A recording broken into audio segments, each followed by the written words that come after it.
तू तो रोई छोटी दिल मां पक्का थी आपरी तू तो रोई छोटी दिल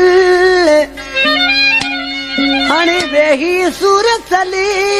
अनवर साण वजी बन जा पाउर्स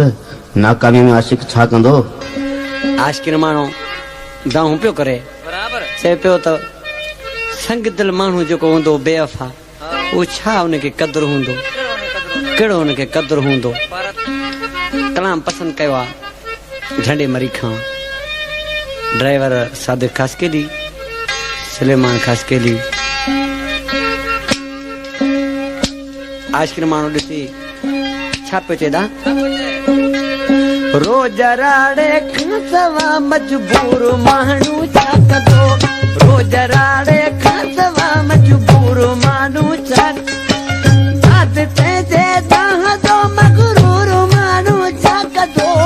आदते जे दाह दो मगरूर मानू छा कदो रोज राड़े खसवा मजबूर मानू छा कदो रोज राड़े खसवा मजबूर मानू छा कदो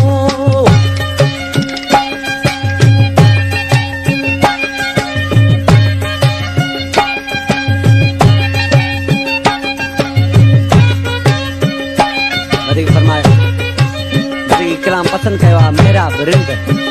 मवाली सूरन जो सुतारी Mirjan Broe Production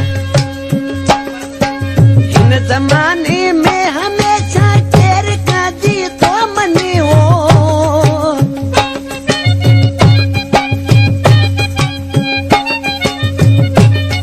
ओ इन जमाने में हमेशा तेरे का जी तो मने याद ऐसा लल के अकपूर मानू छा कदो याद ऐसा लल के अकपूर मानू छा कदो दाद ते जे दाह जो मगरूर मानू छा कदो रोज राड़े खसवा मजबूर मानू छा कदो रोज राड़े खसवा मजबूर मानू छा कदो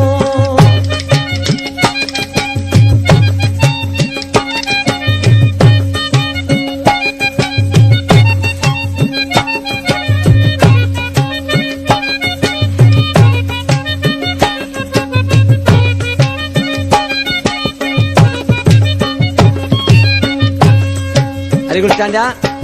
एक मानू निंड सुतल है बे उनजो दोस्त आ दिल वारो वो निंड में उनके कोई तो छड़े ना गवांगे डंगे तो छड़े तो वो छा तो करे सके चाहे जो संगचूर ना गाए उन्हें नाले दिसी खैर छा तो चे ये सबब आई बेखता निंड में सुतल बेवस दिसी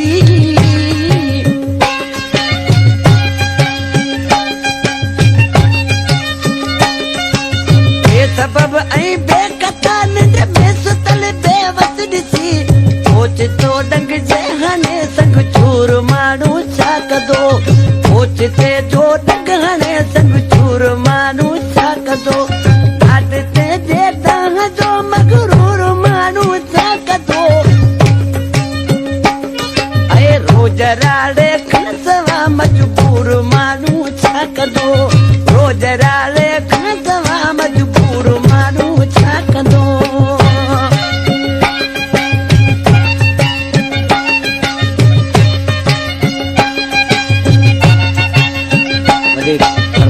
पसंद कया कलाम साईं माजिद शाह खैरपुर नाथर शाह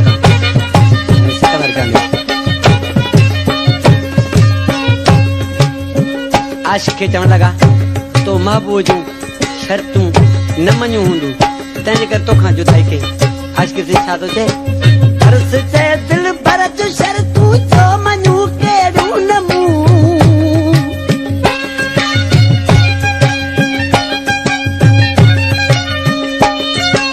हर्ष चए दिल भर जो शर्तूं छो मञूं कहिड़ियूं न मूं मौत खां वध ॿियो भला मंज़ूर मानू छा कदो मौत खां वध ॿियो भला मंज़ूर मानू छा कदो आदते जे दाह जो मगरूर मानू छा कदो रोज राड़े